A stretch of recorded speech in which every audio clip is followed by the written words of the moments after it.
ആദ്യം തന്നെ ഞാൻ സോറി പറഞ്ഞിട്ട് തുടങ്ങുകയാണ്. ഈ റമദാൻ മാസമായിട്ട് ഞാൻ നിങ്ങളെങ്ങനെ കാണിപ്പിച്ച് കൊതിപ്പിക്കാൻ പാടില്ല. പക്ഷെ എന്താ ചെയ്യാന്നേ, നമ്മൾ പുതിയാപ്പിളൊരു പൂതി പറഞ്ഞിരിക്കണേ കുഞ്ഞിപ്പത്തിലും ബീഫും അപ്പം ഉണ്ടാക്കി കൊടുക്കണ്ടേ. ഞാനിത് ഫസ്റ്റ് ടൈം ഉണ്ടാക്കണം, അപ്പം നിങ്ങളോട് കാണിക്കാമെന്ന് വിചാരിച്ചു. അപ്പം നല്ല ഇറച്ചി കഷ്ണമുള്ള ബീഫ് നോക്കിയെടുത്തിട്ട് ഉപ്പും കുരുമുളക് കൂടി മഞ്ഞപ്പൊട്ട് വേവിക്കാൻ വെക്കുക.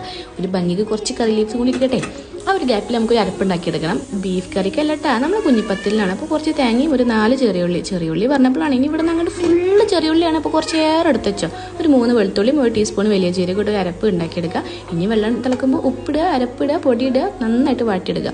ഈ പൊടി എവിടെ വെക്കുമ്പോഴും എണ്ണ നിർബന്ധമാണ്. അത് പ്ലേറ്റിലാണെങ്കിലും കയ്യിലാണെങ്കിലും, ഇല്ലെങ്കിൽ പണി വാളൂട്ടാം.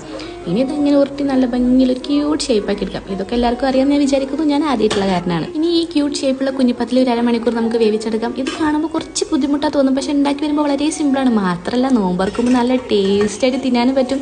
അപ്പോൾ okay, come to the point. നമുക്ക് ബീഫ് റെഡിയാക്കി എടുക്കണം. അപ്പോൾ ഒരു പാൻ വെച്ച് എണ്ണ ഒഴിച്ച് ഇഞ്ചി വെളുത്തുള്ളി പേസ്റ്റ് ഇട്ട് കൊടുത്തിട്ടുണ്ട്. ചെറിയുള്ളി കണ്ടില്ലേ, ചെറുതാക്കിയിട്ട് ഇട്ട് കൊടുത്തിട്ടുണ്ട്. ഒരുപാട് ഉപ്പിട്ട് നന്നായിട്ട് വഴറ്റി എടുക്കുക. തക്കാളിയും പച്ചമുളകും കുറച്ച് കറി ലീവ്സ് ഒന്ന് മൂടി വെക്കുക. മസാലപ്പൊടികളൊക്കെ ഞാൻ ക്യാപ്ഷനിൽ കറക്റ്റ് കൊടുത്തിട്ടുണ്ട്, നോക്കിയാൽ മതി.